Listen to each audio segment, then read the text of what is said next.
Selena recently moved to this small neighborhood at the far end of town.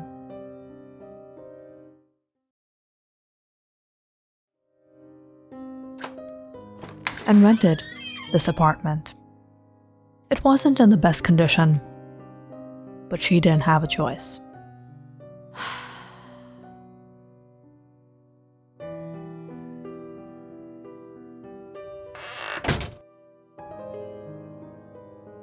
The walls, they were peeling paint.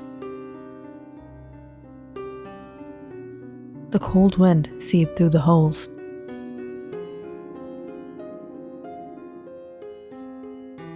And on top of that, there was no heat.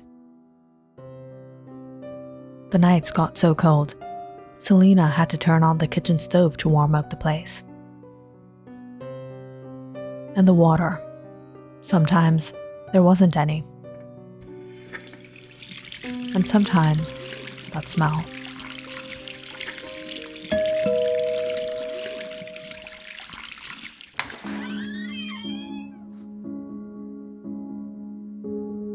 Mr. Bates, the landlord. Selena, thought I'd drop by to check things out. Hope you aren't having any problems. Actually, if you would please take a look yourself. The sink hasn't been working. There's no heat, and the wall near the window, there's a crack in it. I've managed to block it up, but it gets very cold at night. Oh no, why didn't you give me a call before, Selena? If you need anything, I'm always there. You don't have to be shy, I'll fix everything for you. And don't worry about the rent. No, I'll manage on time. I was just saying, if you're having trouble, we can work things out. You see, I really like... All of a sudden, there was a voice down the hall. Paul, where are you? I'm coming, I'm helping out a tenant. I should get going. But you don't worry, Selena. If you need me, I'm a call away.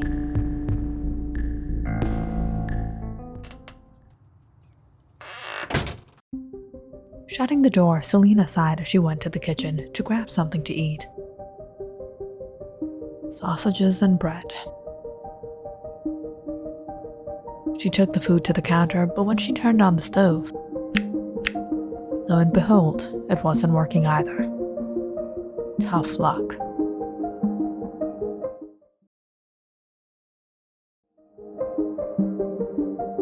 The only good thing about living here was the small deli down the block.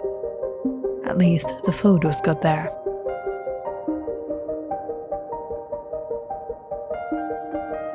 Grabbing her jacket, Selena locked up and went out.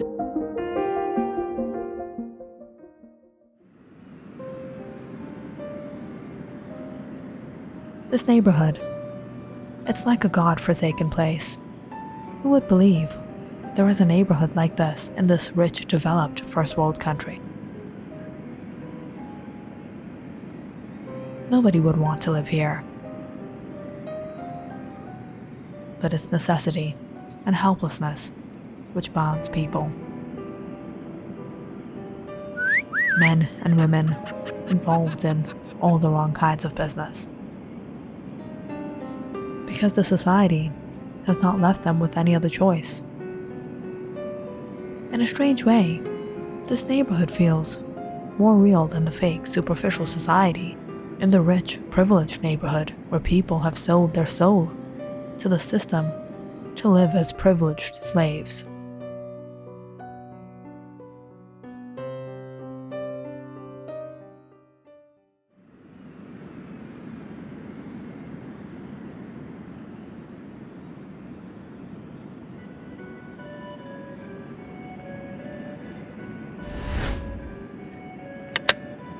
What?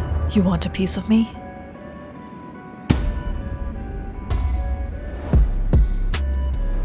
All right. I won't be trouble. You can't survive in this neighborhood if you're not tough.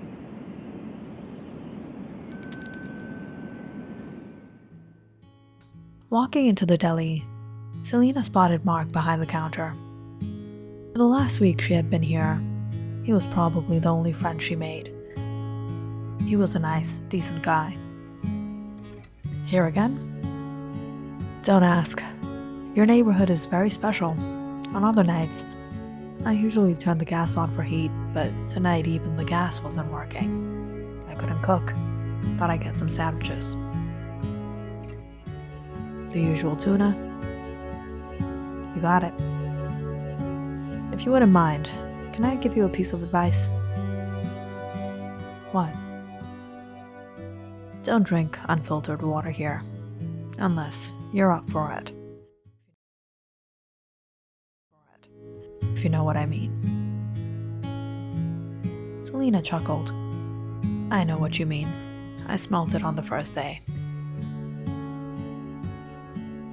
Selena sat at the counter as Mark whipped up the sandwiches. They spoke for a while as Selena had her dinner and headed back home that night.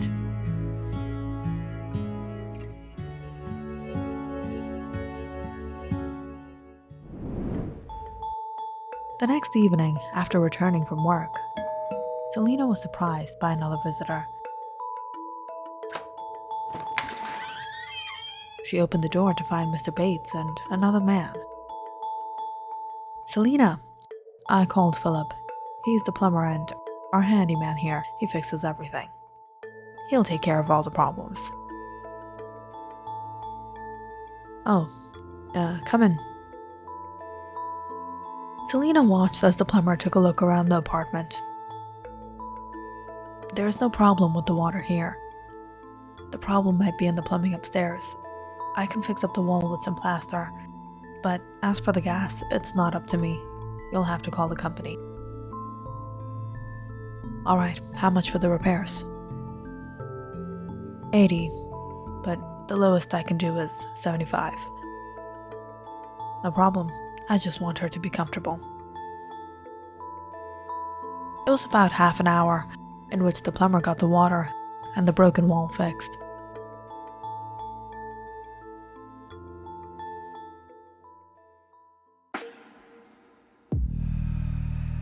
Everything looks great. Thank you. Don't mention it, but now that I've taken care of your comfort, perhaps you can take care of mine? Seeing the lurid smile creep on Mr. Bates' face, Selena was disgusted. Mr. Bates, maybe you should go. Mrs. Bates must be waiting for you. Hearing Selena, however, the smile on Mr. Bates' face vanished. Oh, so that's how you want to play. Fine by me. Thought I would do you a favor. But since you're not going to scratch my back, I'm not going to scratch yours.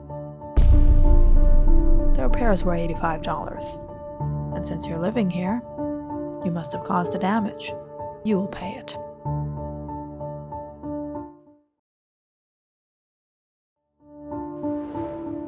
Staring at Mr. Bates, Selena simply went inside and got her bag.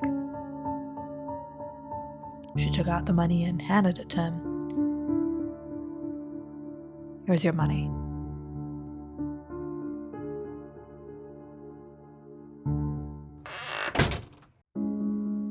He must have thought I'm here because I'm struggling with money. But honestly, money isn't my problem. I just don't have a choice.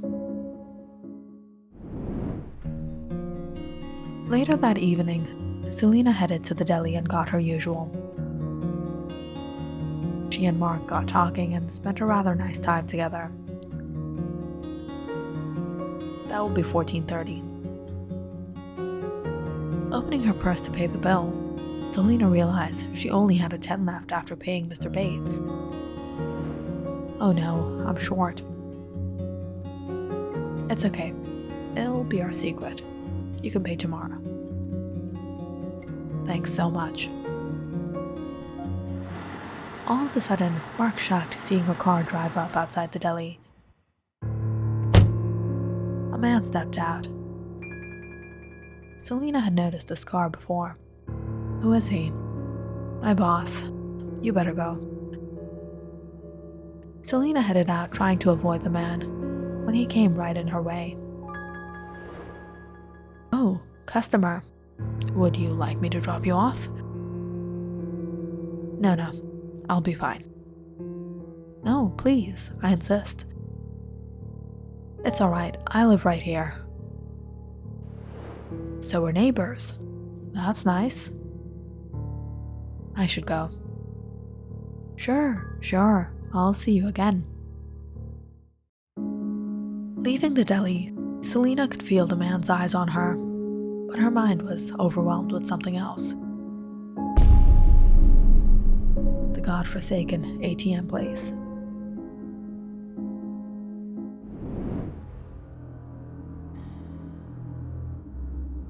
There was no ATM in this neighborhood. You had to walk a bit further out. That's the only ATM around here, and no one from here dares go there. And most outsiders who do stop by always fall into trouble. A 20-minute walk to the booth. Selena cautiously looked around.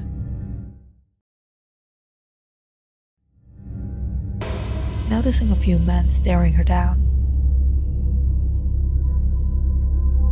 She wasn't sure what would happen. Would she be able to go back home safely with the money? Nervously, Selena took a 20 and hurried back on her way. But it wasn't before long she realized there was someone following her. Oh no, not another one. Selena tried to keep her calm and walked on. But even after changing roads twice, the man was still behind her. He's following me. For the money or for something else?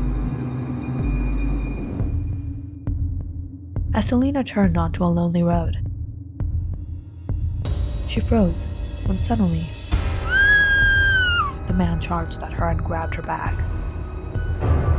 But luckily, he slipped on the ice and fell right there. Selena immediately grabbed her bag, took out the pepper spray, and sprayed it. What did you do that for? You just had a 20.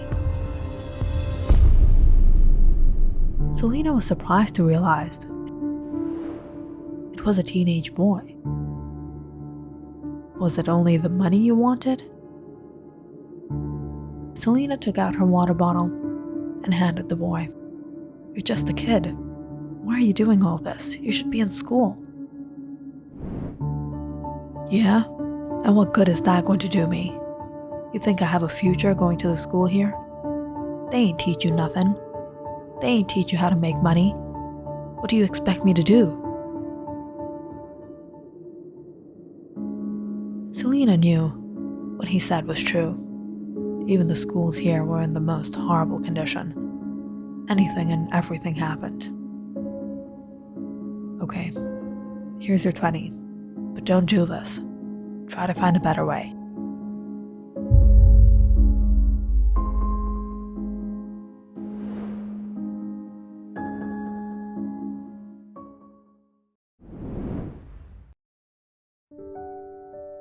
Returning home that night, Selena finally breathed it out to a warm apartment. This place finally felt like home for once.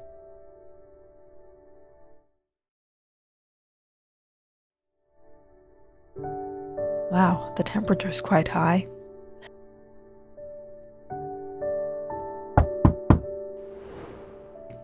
Now who is it? Opening the door, Selena stared at the plumber. Is there a problem? I just came to check if the water was running all right. Come in.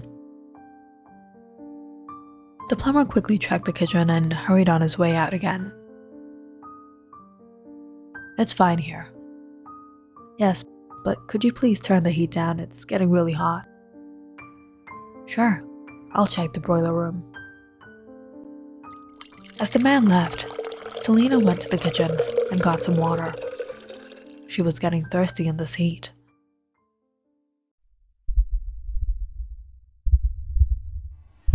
What is happening to me? It was within a while. She dropped to the ground, her vision fading before her.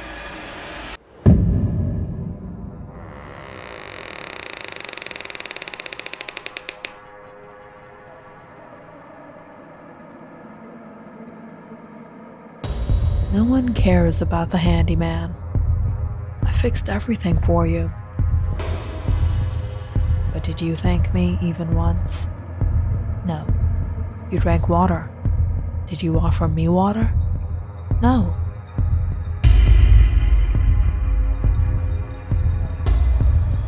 We provide service. We aren't servants. But girls like you don't even look at us.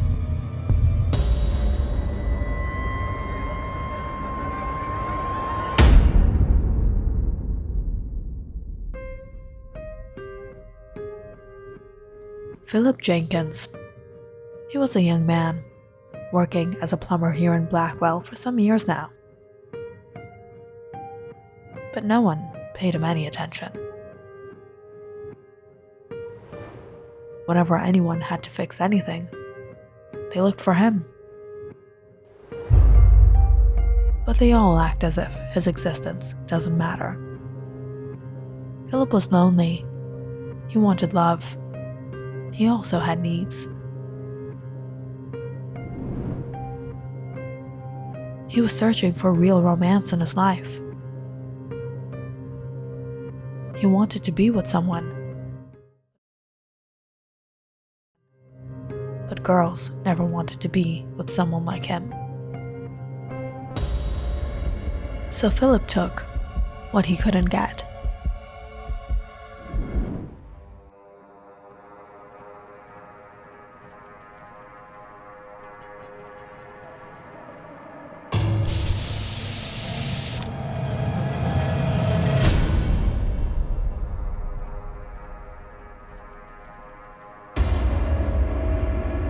The only downside of getting love like this was that you could only feel loved once from each person.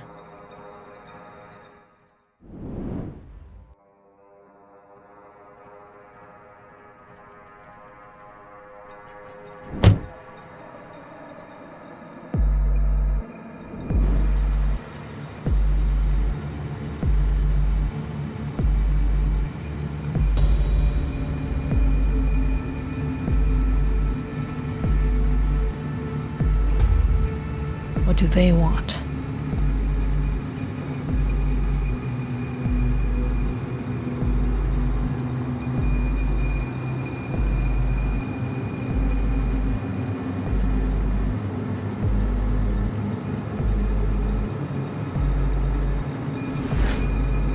Why are they driving so slow?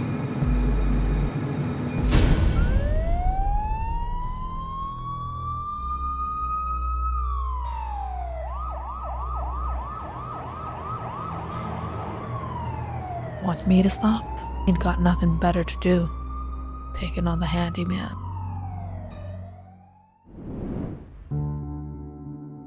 Is everything all right, officer? License and registration. Sure, but what is this for? Just an inspection. Who else is in the car? No one, it's just me. Is there anything in the trunk? Nothing, just tools. I'm a handyman. I work in plumbing. Tools or something else? What do you mean? Where's the key? The keys? I don't have the keys. I lost them a few days ago. It's been locked. Really? You're a plumber. Your tools are in the trunk, and you don't have the key. Alright, we'll open it for you. Break it open. What? No, you can't do that. What is this about? Do you even have a warrant? As the man tried to reason with Officer Easton, all of a sudden, the crew heard a voice from the trunk. Open the door. I can't breathe.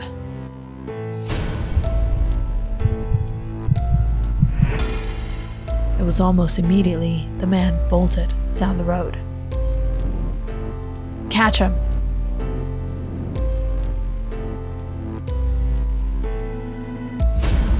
As several cops tackled him down, others hurried to get the trunk open. Hearing the bag open, they found her.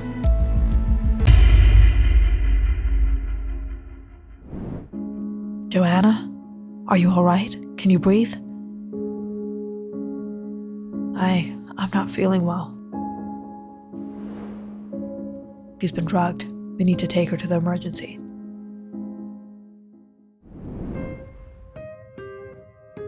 In this neighborhood, at the far end of town, no one lived here by choice. Everyone here was a fighter, fighting to survive, struggling to afford a place to live, people evicted to the streets, and then those without any family or support.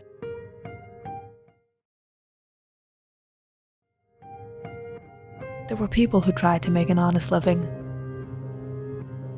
and then there were people who got involved in all the wrong things.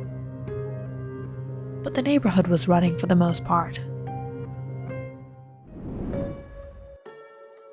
until strange occurrences began happening here. Bodies of women were being found, mutilated, violated. The BIPD suspected a serial killing taking place, but they couldn't narrow down the suspects to a single individual. There were all kinds of men here, involved in all the wrong business. But it wasn't necessary the culprit be one of them, but one that could be living in disguise. Someone's father, someone's son. When the body count continued, the BIPD designated an undercover cop to the area and chose Officer Joanna. Joanna was good-looking. She could easily project herself as a soft target. But even after boarding here for weeks, investigating, observing the many people here, Joanna couldn't figure a lead. Here, both men and women were victims, trying to survive, and so was Joanna, until the day she became the target herself.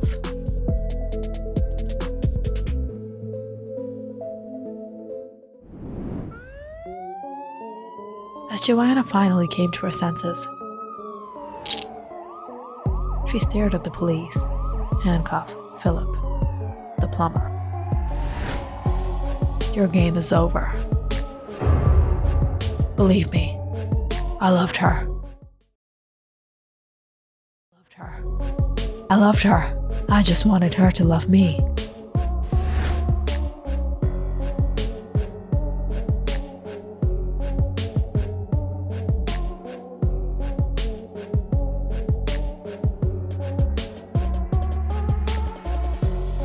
Click on the subscribe button and check out more awesome videos on our channel. And don't forget to press the bell icon because you know it's interesting.